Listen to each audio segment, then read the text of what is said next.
क्या सिम्टम है sir blockage की? कैसे पता लगाएं कि ब्लॉक है हार्ट या नहीं? बहुत अच्छा क्वेश्चन पूछा। इससे पहले मैं एक और चीज़ बोलूँगा, जो 90% ब्लॉकेज है, हुँ, उसमें आपका ईसीजी और इको नॉर्मल आएगा। अच्छा। विश्वास कर सकते हैं अगर किसी को 90% ब्लॉकेज है, मेरा ईसीजी इको बिल्कुल नॉर्मल है। जबकि इको तो हार्ट का अल्ट्रासाउंड हुआ। हाँ, हार्ट का अल्ट्रासाउंड है, पर हुँ, ईसीजी इको एब्नॉर्मल तभी आएगा जब आपकी नस पूरी 100% बंद हो चुकी है, जब हार्ट हुँ, का हिस्सा सड़ चुका है, तब आपका ईसीजी और इको एब्नॉर्मल आएगा, हुँ। नहीं अन्यथा आपका ईसीजी इको नॉर्मल और आएगा। टीएमटी? टीएमटी में कुछ चेंजेस आ सकते हैं, हुँ, वो भी 70% एक्यूरेसी है। तो कौन-सी जाँच है फिर इसके लिए? इसमें टीएमटी में कुछ चेंजेस आ सकते हैं, इसीलिए मैं कहता हूँ टीएमटी हो गया स्ट्रेस इको। स्ट्रेस इको तो हमें साल में एक बार करवाना ही चाहिए अगर आप 40 के ऊपर हैं। हुँ, फैमिली हिस्ट्री है और 40 के नीचे हैं तो आप हर साल में कराइए। हुँ, फैमिली हिस्ट्री नहीं है तो आप 2 साल में एक बार कराइए। इसके बाद अगर टीएमटी में हल्के से भी चेंजेस आते हैं हुँ, या नहीं भी आते हैं और फैमिली हिस्ट्री है, तो एक सीटी कॉर्नरी एंजियो हुँ, या सीटी कॉर्नरी कैल्शियम स्कोर, हुँ, ये 2 पद्धतियाँ हैं जो आपको बताती हैं, सीटी कैल्शियम स्कोर खास तौर पे। हुँ, सीटी कैल्शियम स्कोर बताएगा कि आगे आने का चांस है कि नहीं है। हुँ, score of 0 no risk, 0 to 10 mild risk, 10 to 50 moderate risk. 50 से ज़्यादा अगर सीटी कैल्शियम स्कोर है तो इसका मतलब है आगे चल के अटैक होने का चांस है, तो आगे इन्वेस्टिगेशन और कराइए।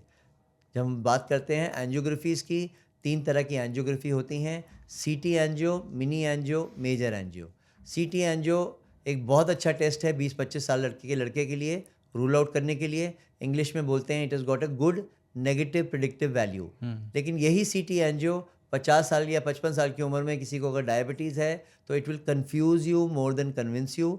बिकॉज़ इसमें क्या होता है, अगर 50-60% ब्लॉकेज है वो 50-60 दिखाएगा, कैल्शियम इधर है, 50-60% ब्लॉकेज इधर है, वो 50-60-90 भी हो सकता है और 90-50-60 भी हो सकता है।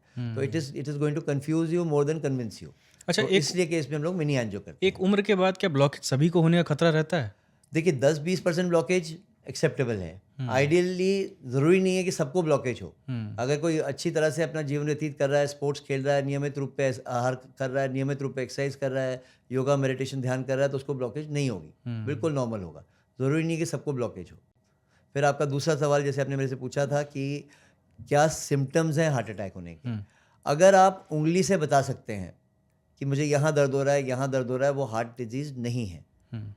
हार्ट डिजीज़ कभी भी आप उँगली से पिन पॉइंट नहीं कर सकते कि यहाँ है। सर ये इसके साथ ये भी बताइएगा कि एसिडिटी को भी लोग जो है मिमिक करते हैं कि शायद मुझे गैस है। ये सबसे ज़्यादा कॉमन सवाल ये सुनने को मिलता है। बड़ी बार होता है कि लोग सोचते हैं एसिडिटी है, गैस है, वो बाद में खुद ही गैस बन जाते हैं। हुँ, तो ये बहुत बड़ी बात है, तो याद रखना ये कि अगर आप उँगली से बता सकते हैं यहाँ-यहाँ दर्द हो रहा है तो वो हार्ट डिज़ीज़ नहीं है। हुँ, हार्ट डिज़ीज़ होगी 1 या 2 किलो का वज़न पूरी छाती पे आएगा, चलेंगे तो बढ़ जाएगा, बैठेंगे तो कम हो जाएगा, गले पे जाएगा, दोनों बाजुओं पे जाएगा, दाँतों में जबड़े पे जाएगा। वो कभी डेंटिस्ट के पास जा रहे हैं, कभी ईएनटी के पास जा रहे हैं कि मुझे जबड़े में दर्द हो रहा है, लेकिन वो हार्ट का दर्द है। हुँ, इसको बोलते हैं एंजाइना, हुँ, क्लासिकल एंजाइना। नाउ 3 लोग हैं जिनको क्लासिकल एंजाइना नहीं होगा, उनको एंजाइना इक्विवेलेंट होगा। हुँ, 3 लोग कौन से हैं? लेडीज़, दूसरा है ओल्ड एज पॉपुलेशन और तीसरा है डायबिटिक पॉपुलेशन। हुँ, इन तीनों को दर्द की नसें सुन्न होती हैं, तो उनको क्लासिकल एंजाइना या चेस्ट पेन नहीं होगा। उनको एसिडिटी या गैस अगर हो रही है और इनो से रिलीफ नहीं हो रहा है, तो सोचो वो हार्ट है। हुँ, सांस की तकलीफ हो रही है तो अस्थमा ना समझें, सोचिए हार्ट डिजीज़ है, क्योंकि अस्थमा से आपकी जान नहीं जाएगी, गैस की वजह से जान नहीं जाएगी, हार्ट डिजीज़ डेफिनेटली घातक सिद्ध हो सकती हैं। हुँ, तो अगर किसी को 50 साल के बाद एकदम थोड़ा चलने में सांस की तकलीफ हो रही है तो वो अस्थमा ना सोचें, क्योंकि asthma is a disease of adolescence, हुँ, बचपन की बीमारी है जो काफ़ी देर से चलती आती है। हुँ, तो इसीलिए अगर वो एकदम सिम्पटम्स अचानक आ रहे हैं हुँ, तो वो हार्ट डिजीज़ के ही हैं, क्योंकि हार्ट का मरीज़ आता भी जल्दी है, ठीक होके जाता भी जल्दी है हुँ, और जाता भी जल्दी है। हुँ, everything happens very fast. It is not like cancer and stroke कि पेशेंट रुकेगा। तो हुँ, इसीलिए आपको सिम्पटम्स आइडेंटिफ़ाई करना बहुत ज़रूरी है। स्पेशली लेडीज़ में कहा जाता था कि जब तक इनको माहवारी आ रही है, मेंसेस आ रहे हैं, हार्मोन्स की वजह से बचाव है। हुँ, लेकिन अभी हम लोग देख रहे हैं इतने सेलिब्रिटी डेथ्स देख रहे हैं, शेफाली जरीवाला जी की डेथ हुई हुँ। थी।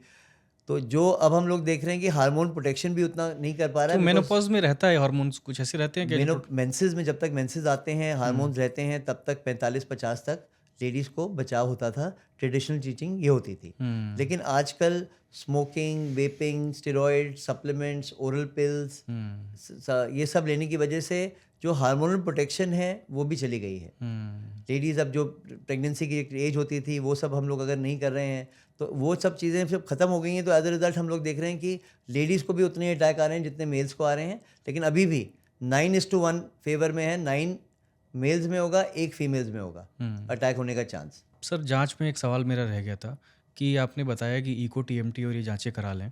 ब्लड टेस्ट में क्या क्या कराएं? लिपिड प्रोफाइल कराएं, HB1AC कराएं और क्या क्या कराएं?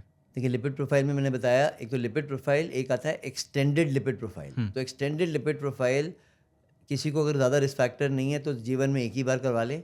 किसी को अगर रिस्क फैक्टर्स हैं या फैमिली हिस्ट्री है तो कम से कम साल में एक बार एक्सटेंडेड लिपिड प्रोफाइल कराए, जिसमें लाइपोप्रोटीन लिटिल ए का मैंने बताया। लाइपोप्रोटीन लिटिल ए होता है, उसके अंदर एपो बी एपो ए होता है। एपो बी एपो ए का मतलब है कि कितना कोलेस्ट्रॉल की मात्रा आपके हार्ट के अंदर पहुंच चुकी है ऑलरेडी, वो बताया जाता है। ये हो गया और इसी में लिपिड की वेरियस फ्रैक्शंस में, जैसे मैंने बताया LDL, ट्राइग्लिसराइड, लिपिड के अलावा और कौन सी जांचें? इसके बाद आता है HbA1c, शुगर कितनी होनी चाहिए आपकी, दो बहुत ज़रूरी चीज़ है। HbA1c 5.7 के नीचे है तो आप नॉर्मल हैं, 5.7 से 6.2 आप प्री डायबिटिक में घुस गए हैं, 6.2 से ऊपर आपको शुगर की दवाई लेनी पड़ेगी। तीसरे आते हैं फिर kidney function test, liver function test, haemoglobin, HSCRP। HSCRP आता है, एक मार्कर है इन्फ्लेमेशन का, कि कितनी सूजन है आपकी धमनियों में और अटैक होने का चांस कितना है। अगर HSCRP लेस देन 1 है तो आप सेफ हैं, मोर देन 1 है, 1 to 3 इंटरमीडिएट फैक्टर है, मोर देन 3 को सीवियर फैक्टर। इसके लिए लोग ESR कराते हैं, मैंने देखा है। तो ESR एक लेस स्पेसिफिक मार्कर है, क्योंकि ESR किसी को खांसी जुकाम है, बुखार है तो भी बड़ा होगा, किसी को TB है, इन्फेक्शन है तो भी बड़ा होगा। HSCRP थोड़ा स्पेसिफिक मार्कर है। इसके अलावा जैसे बैंक का होता है KYC, वैसे ही नो योर नंबर्स। ये 4 नंबर जो मैं आपको बताने वाला हूँ, ये 4 नंबर अपने 256 लैब टेस्ट जो करते हैं उनसे ज़्यादा ज़रूरी हैं। ये 4 नंबर क्या हैं? Know your numbers. 4 नंबर अपने जानिए। पल्स 60 से 70 होनी चाहिए, रेस्टिंग पल्स। BP 120/80, अगर 120/80 अगर यंगस्टर्स में 85 भी जा रहा है तो भी रिस्क फैक्टर है, तो भी आपको ट्रीटमेंट लेना है। तीसरा, फास्टिंग ब्लड शुगर, खाली पेट शुगर आपकी 100 के नीचे होनी चाहिए आइडियली, या 110 के नीचे होनी चाहिए, उसके ऊपर नहीं। और चौथा, रनिंग डिस्टेंस अगर आप 50 के नीचे हैं और वॉकिंग डिस्टेंस अगर आप 50 के ऊपर हैं। ये 4 नंबर आपको कंट्रोल में रहेंगे। If you are on top of these 4 numbers, 90% chance of brain stroke या हार्ट स्ट्रोक जो है हमारा कम हो सकता है। रनिंग डिस्टेंस या वॉकिंग डिस्टेंस का मायने ये है कि आप अपने आप से कंपेयर कर सकते हैं, कि वही अब आदमी बोलेगा कि पहले मैं 5 किलोमीटर की रनिंग कर लेता था, अब मैं 500 मीटर के बाद या 1 किलोमीटर के बाद मेरी सांस फूल रही है। तो उसको अस्थमा ना समझें। It is a clear case of demand supply mismatch. आप भाग रहे हैं, डिमांड बढ़ रही है लेकिन सप्लाई नहीं बढ़ रही है। सप्लाई क्यों नहीं बढ़ रही है? क्योंकि ब्लॉकेज बन रही है। तो इस टाइम पे ये आपको डेंजर सिग्नल होना चाहिए कि मेरी एकदम एक्सरसाइज कैपेसिटी कम हो रही है, या BP फ्लक्चुएट कर रहा है, या पल्स एकदम सडनली बढ़ रही है, या शुगर एकदम आउट ऑफ रेंज हो रही है। तो दीज आर सिम्टम्स कि आप अपने डॉक्टर के पास ज़रूर जाइए, जिससे पहले कि कुछ इमरजेंसी हो जाए।